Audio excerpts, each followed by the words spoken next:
Bonjour et bienvenue à chacun et chacune de vous.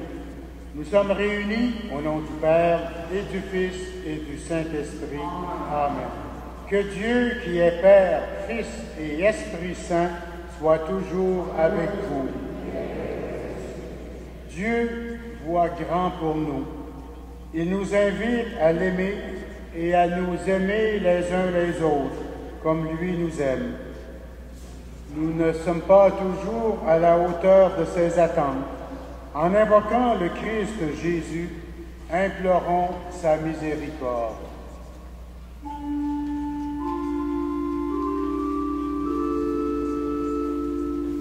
Seigneur Jésus, envoyé par le Père pour guérir et sauver les hommes, prends pitié de nous.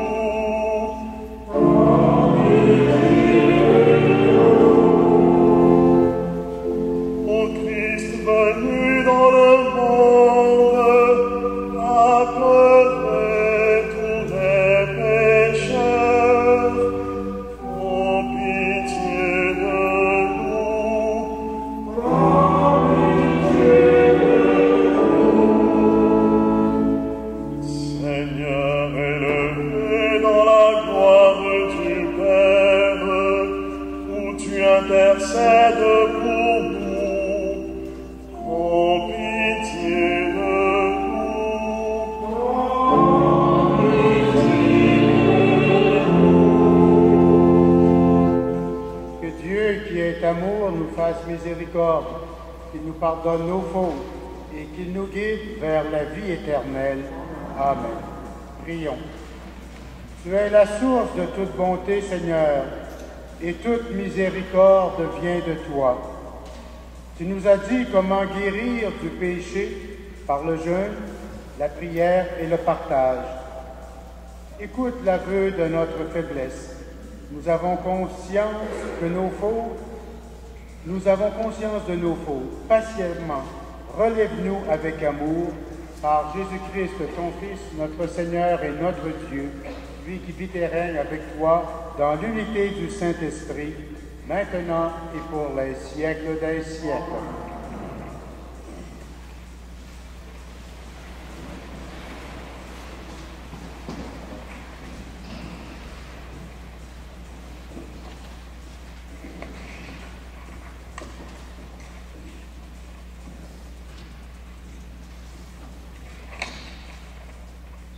Lecture du livre de l'Exode. Moïse gardait le troupeau de son beau-père Jéthro, père de Mariam. Il mena le troupeau au-delà du désert et parvint à l'Horeb, la montagne de Dieu. L'ange du Seigneur lui apparut au milieu d'un feu qui sortait d'un buisson. Moïse regarda, le buisson brûlait sans se consumer.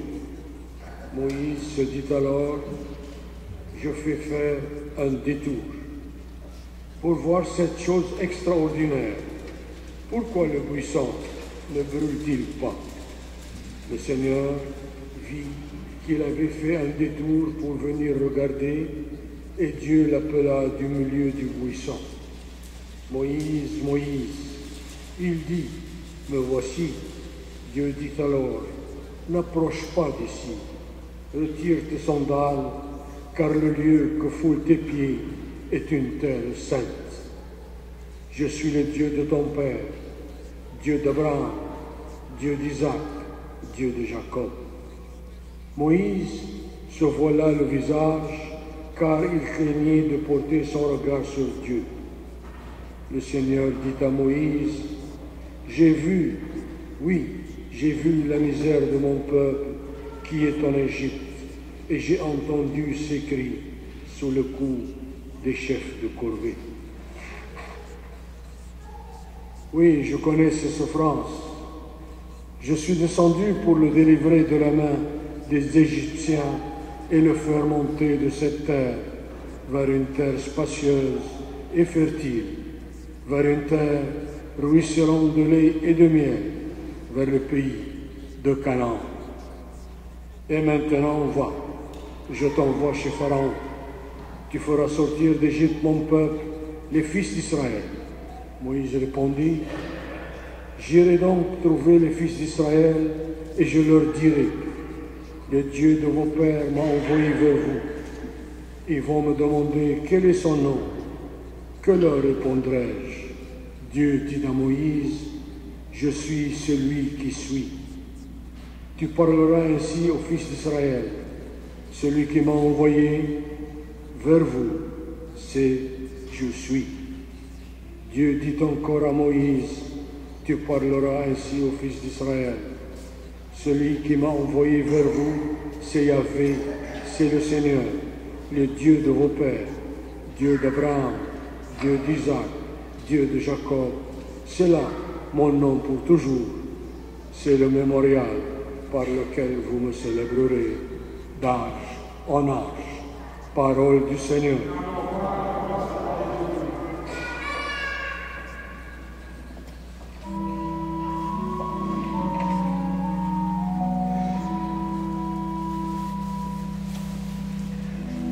Pitié pour moi, mon Dieu, dans ton amour. Selon ta grande miséricorde, efface mon péché. Pitié pour moi, pitié pour moi. Lave-moi tout entier de ma faute. Purifie-moi de mon offense.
Lecture de la première lettre de Saint Paul apôtre aux Corinthiens. Frères et sœurs, je ne voudrais pas vous laisser ignorer ce qui s'est passé lors de la sortie d'Égypte. Nos ancêtres ont tous été sous la protection de la colonne de nuée et tous ils ont passé la mer Rouge. Tous, ils ont été, pour ainsi dire, baptisés en Moïse, dans la nuée et dans la mer. Tous, ils ont mangé la même nourriture qui était spirituelle. Tous, ils ont bu à la même source qui était spirituelle, car ils buvaient à un rocher qui les accompagnait, et ce rocher, c'était déjà le Christ. Cependant, la plupart n'ont fait que déplaire à Dieu, et ils sont tombés au désert. Ces événements étaient destinés à nous servir d'exemple, pour nous empêcher de désirer le mal, comme l'ont fait nos pères. Cessez de récriminer contre Dieu, comme l'ont fait certains d'entre eux. Ils ont été exterminés. Leur histoire devait servir d'exemple et l'Écriture l'a racontée pour nous avertir, nous qui voyons arriver la fin des temps. Ainsi donc, celui qui se croit solide, qu'il fasse attention à ne pas tomber. Parole du Seigneur.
Avec vous. Évangile de Jésus-Christ selon saint Luc.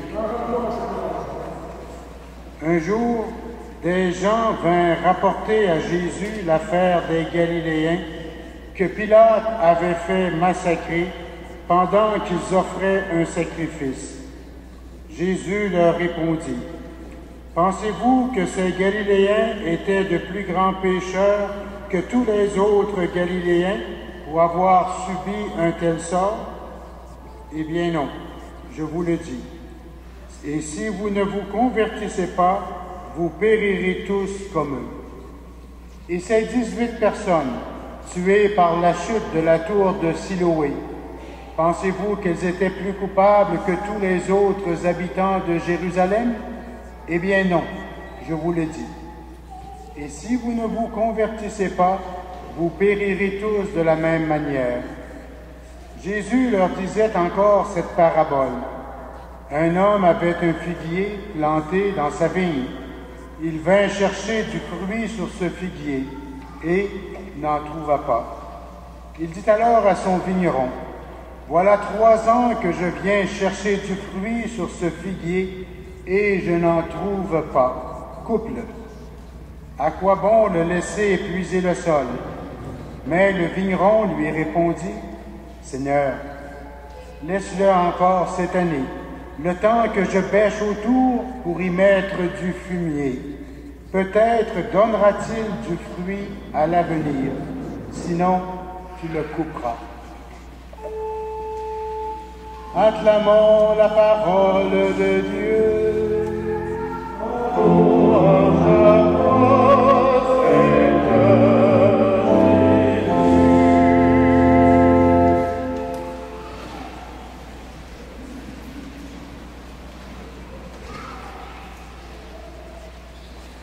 L'évangile de Luc que nous venons de lire nous rejoint directement aujourd'hui et il répond à des questions, des interrogations que nous pouvons avoir. Dans son évangile, Dieu aborde un point précis qui souvent nous fait problème et nous questionne. Face aux événements qui se passent, pouvons-nous y voir obligatoirement une punition ou une récompense du Seigneur? Il est vrai que dans l'Ancien Testament, Dieu a châtié son peuple pour l'amener à la repentance et à la conversion. La perspective de la récompense ou de la punition agit sur l'être humain. Un bon papa ou une bonne maman saura bien élever son enfant, et cela aussi en le récompensant ou en le punissant. C'est par amour pour son enfant que sa mère ou son père pourra utiliser une punition, juste et adaptée naturellement, pour corriger l'enfant et l'amener à avoir un bon comportement. À l'opposé, tout le monde reconnaît que l'on n'aide pas l'enfant à se développer d'une manière qui le conduira vers son accomplissement si on lui laisse tout faire. En d'autres termes, j'irais jusqu'à dire que l'on n'aide pas l'enfant dans le sens de la poursuite de son bonheur véritable, de son épanouissement, si, comme on le dit en langage populaire, si on lui passe tous ses caprices. Si un enfant ne comprend pas qu'il y ait des choses que l'on ne peut faire et d'autres que l'on ne peut pas faire, si ses parents ne l'ont pas habitué à comprendre qu'il y a des limites à ne pas franchir, c'est la dure réalité de la vie en société qui va le lui apprendre. Et ce sera souvent d'une façon beaucoup moins douce et aimante que si ça venait de ses parents qu'il aime. Ceci dit, il me semble que c'est tout un art pour des parents que de savoir agir de façon juste et bonne en ce domaine. Bien élever ses enfants n'est pas facile, et j'admire ceux et celles qui tentent de le faire. Je reviens à la question fondamentale. Est-ce que Dieu nous punit? Cependant, avant d'y répondre, j'ajouterai aussi un aspect qui me semble fondamental. On apprend aussi par la punition et la souffrance. Ces deux aspects que sont la punition et la souffrance peuvent m'aider à me réveiller, à me corriger, de sorte que je puisse me réaligner, que je puisse me corriger, me développer et grandir. C'est aussi à travers les expériences difficiles que je m'améliore et que je peux croître. Dieu peut se servir aussi de la souffrance physique ou psychologique, de la souffrance que je vis pour me rejoindre. Cela me paraît indéniable. La souffrance peut agir, comme le disait le philosophe Maurice Blondel, comme un glaive révélateur qui me fait évoluer et grandir. Mais la question cruciale demeure, est-ce que Dieu nous punit? Il me semble que Jésus, dans la page d'Évangile que nous avons entendue, nous donne la réponse, et cela à partir de deux événements qui se sont produits à son époque. Les Galiléens qui se sont fait massacrer par Pilate allaient alors qu'ils offraient un sacrifice à Dieu, et les gens qui ont trouvé la mort alors que la tour de Siloé s'est abattue sur eux. Jésus formule bien les questions. Pensez-vous que ces Galiléens étaient de plus grands pécheurs que les autres Galiléens? Et ceux qui ont été écrasés par la tour de Siloé, pensez-vous qu'ils étaient plus coupables que tous les autres habitants de Jérusalem? Et dans les deux cas, Jésus de répondre, eh bien, non. Avouons que nous nous posons à l'occasion de pareilles questions lorsque nous voyons les malheurs qui arrivent aux autres, ou encore à nous-mêmes, ou encore aux gens que nous aimons. Qu'est-ce que j'ai fait au bon Dieu pour mériter cela, entendons-nous souvent dire.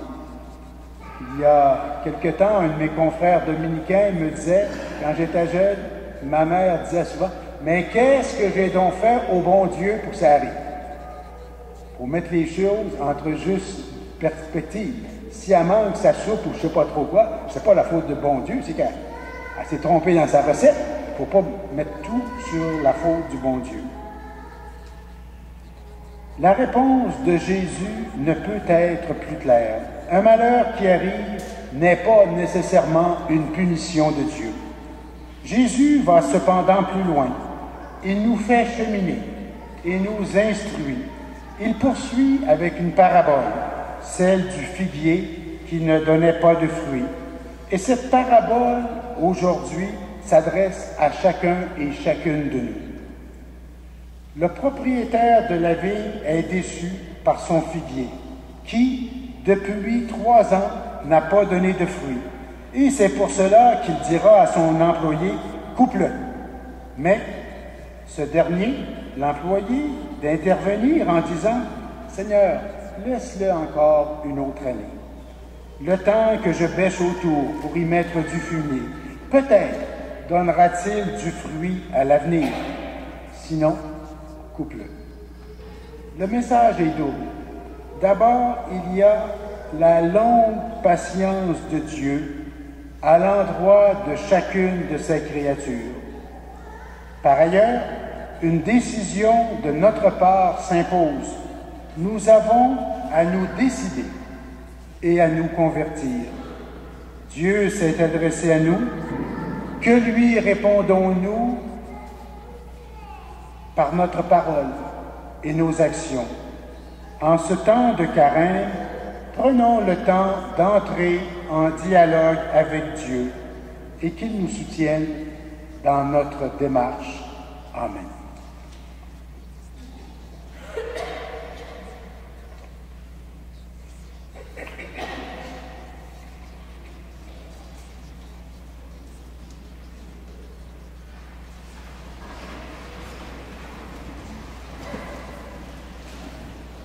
Avec fierté, nous allons chanter notre foi.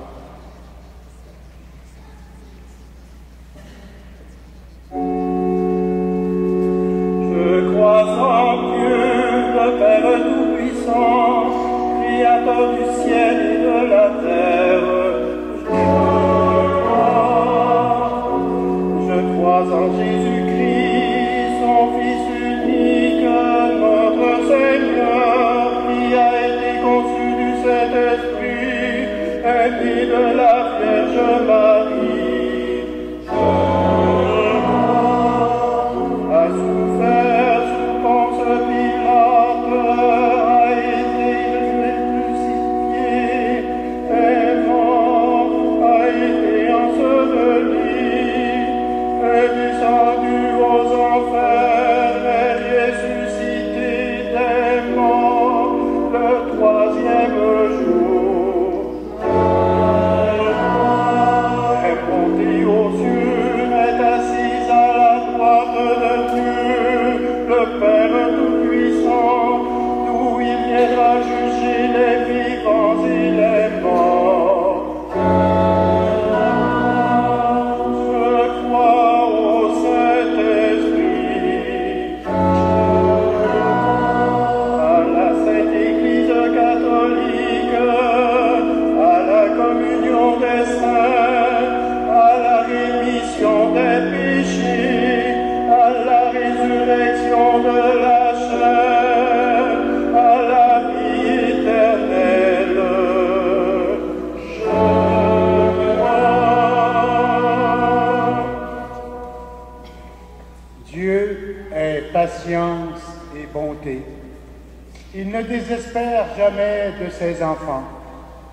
Fort de cette certitude, présentons-lui nos intentions pour l'Église et le monde entier.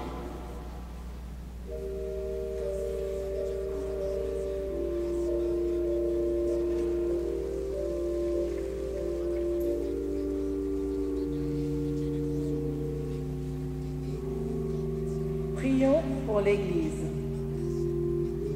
Que chacun de ses membres porte à sa manière les fruits de l'accueil, de la tendresse et du pardon.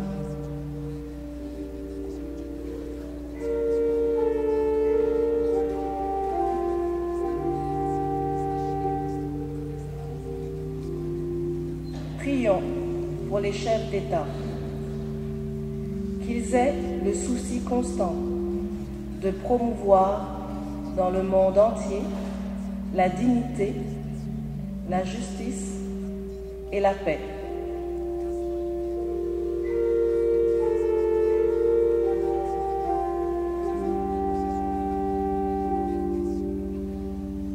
Prions pour les familles qui pleurent la perte de l'un des leurs à la suite d'une guerre, d'un attentat ou d'une catastrophe naturelle.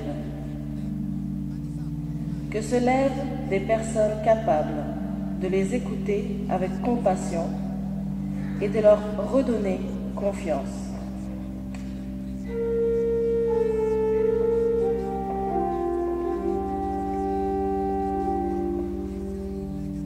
Prions pour nous tous, ici rassemblés,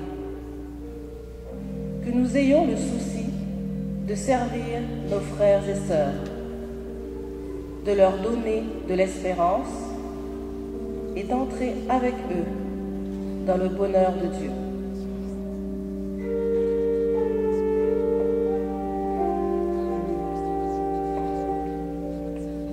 J'ajouterai une prière. Dans quelques heures, à Rome, les cardinaux vont se réunir avant de décider la date du conclave. D'abord, examiner l'Église. Quels sont les problèmes de l'Église sur les différents continents? L'Église catholique est universelle sur les différents continents.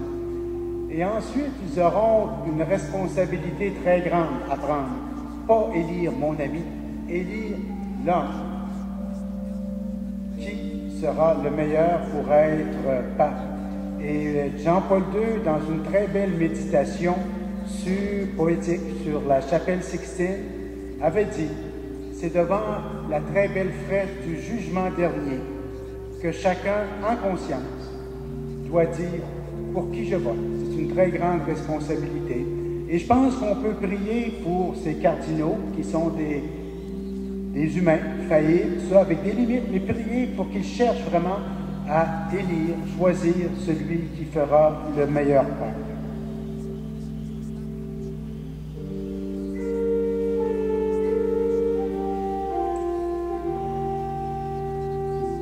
Que cette Eucharistie nous obtienne, Seigneur, à nous qui implorons ton pardon, la grâce de savoir pardonner à nos frères et sœurs, par Jésus-Christ, ton Fils, notre Seigneur et notre Dieu, lui qui vit et règne avec toi dans l'unité du Saint-Esprit, maintenant et pour les siècles des siècles.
ensemble au moment d'offrir le sacrifice de toute l'Église.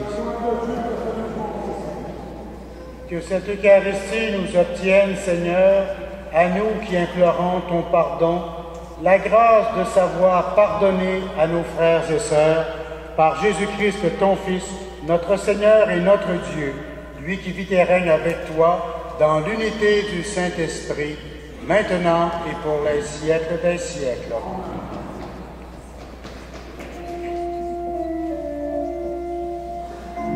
Le Seigneur soit avec vous.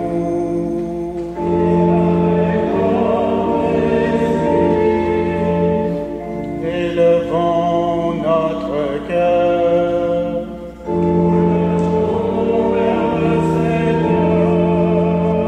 Rendons grâce au Seigneur notre Dieu.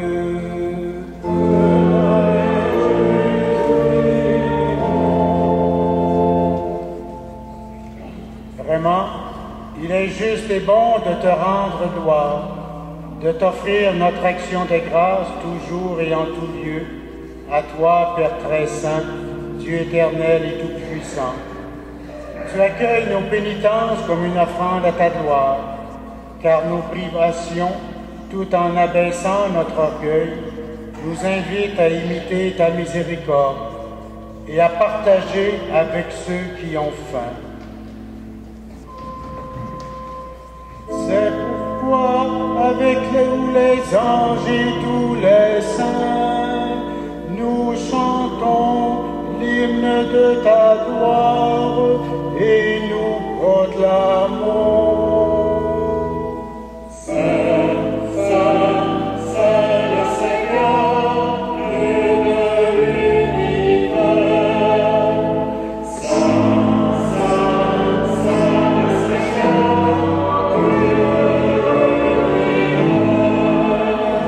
le ciel et la terre sont remplis de ta gloire. Hosanna au plus haut des cieux. Hosanna au plus haut des cieux. Béni soit celui qui vient au nom du Seigneur. Hosanna au plus haut des cieux. Hosanna, Hosanna au plus haut des cieux. Dieu de l'univers, nous te rendons grâce pour Jésus, ton Fils, venu dans notre monde en ton nom. Il est ta parole qui sauve les hommes. Il est la main que tu tends aux pécheurs. Il est le chemin par où nous arrive la véritable paix. Alors que nous étions loin de toi, Dieu notre Père, c'est par lui que tu nous as fait revenir. C'est lui, ton propre Fils, qui a été livré au pouvoir des hommes, afin que nous soyons par sa mort en paix avec toi et entre nous.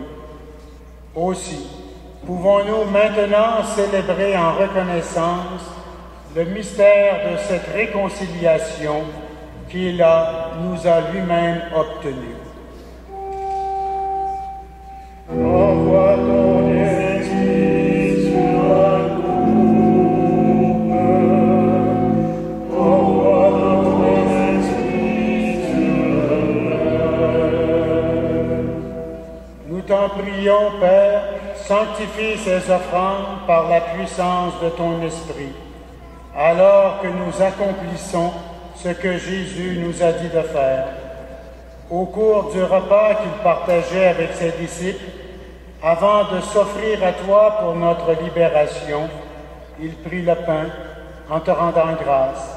Il le rompit de ses propres mains et le donna aux disciples en leur disant: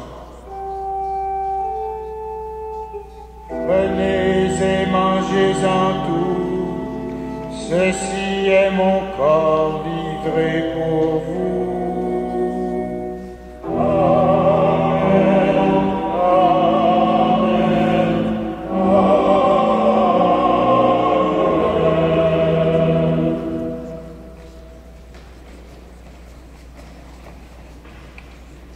De la même façon, ce soir-là, tenant entre ses mains la coupe de bénédiction, il te rendit grâce pour ta miséricorde.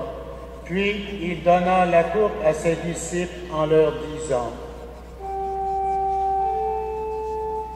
Prenez et buvez-en tous, car ceci est la coupe de mon sang, le sang de l'alliance nouvelle et éternelle, qui sera versé pour vous et pour la multitude en rémission des péchés. Vous ferez cela en mémoire de moi.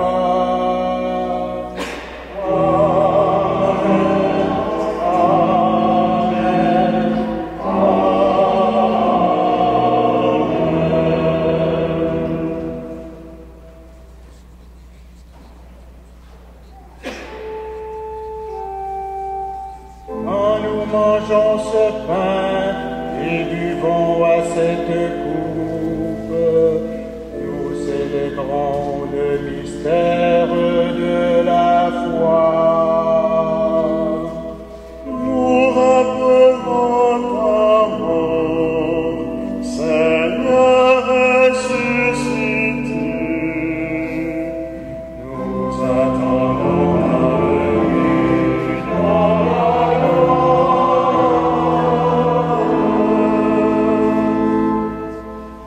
Très bon, ton Fils a laissé à ton Église ce mémorial de son amour. En rappelant ici sa mort et sa résurrection, nous te présentons cette offrande qui vient de toi, le sacrifice qui nous rétablit dans ta grâce. Accepte-nous aussi avec ton Fils bien-aimé. Envoie ton esprit sur ton cœur.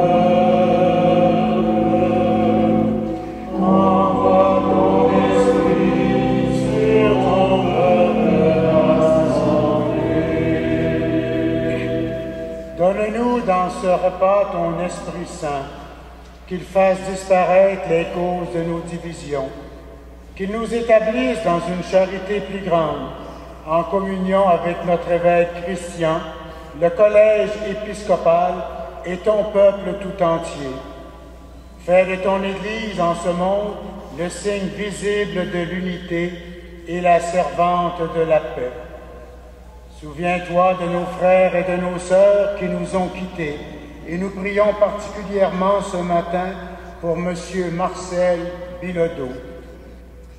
Et comme tu nous rassembles ici dans la communion de la bienheureuse Mère de Dieu, l'Immaculée Conception, et de tous les saints du ciel, autour de la table de ton Christ, daigne rassembler un jour les hommes et les femmes de tout pays, de toute langue, de toute race, de toute culture, au banquet de ton royaume.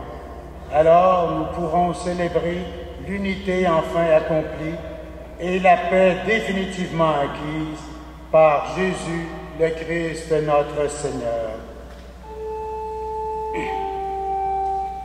Par lui, avec lui et en lui, à toi, Dieu le Père Tout-Puissant, dans l'unité du Saint-Esprit, tout honneur et toute gloire pour les siècles des siècles.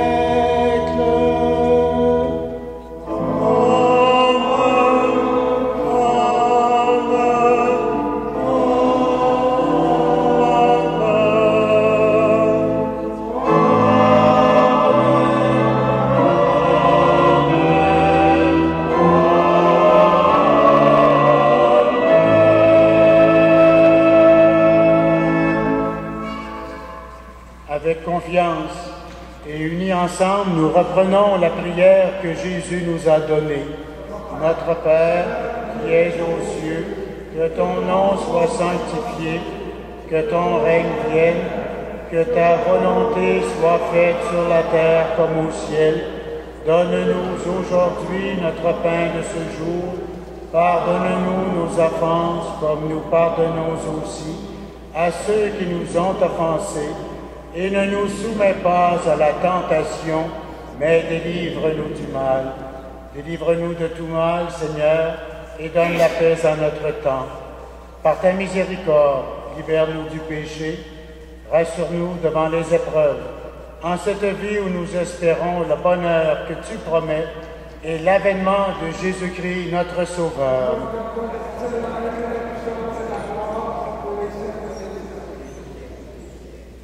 Seigneur Jésus-Christ, tu as dit à tes apôtres, je vous laisse la paix, je vous donne ma paix. Ne regarde pas nos péchés, mais la foi de ton Église. Pour que ta volonté s'accomplisse, donne-lui toujours cette paix et conduis-la vers l'unité parfaite, toi qui vis et règnes pour les siècles des siècles. Que la paix du Seigneur soit toujours avec vous.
Du Seigneur.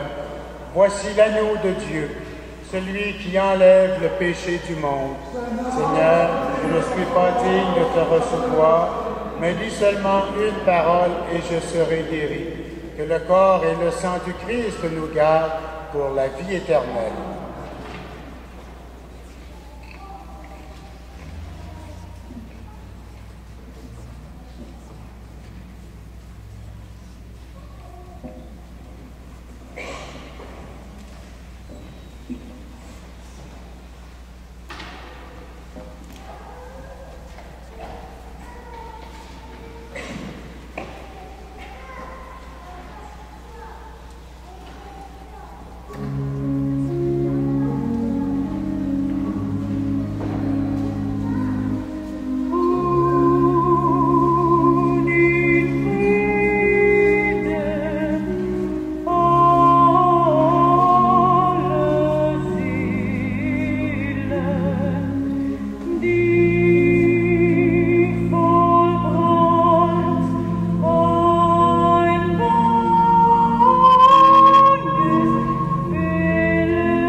Prions le Seigneur. Nous avons reçu de toi, Seigneur, un avant-goût du ciel, en mangeant dès ici-bas le pain du royaume. Et nous te supplions encore, fais-nous manifester par toute notre vie ce que le sacrement vient d'accomplir pour nous. Par Jésus-Christ, ton Fils, notre Seigneur et notre Dieu, lui qui vit et règne avec toi dans l'unité du Saint-Esprit, maintenant et pour les siècles des siècles. Le Seigneur soit avec vous. Que Dieu Tout-Puissant vous bénisse, lui qui est Père, Fils et Esprit Saint. Bon dimanche, bonne semaine, allez dans la paix du Christ.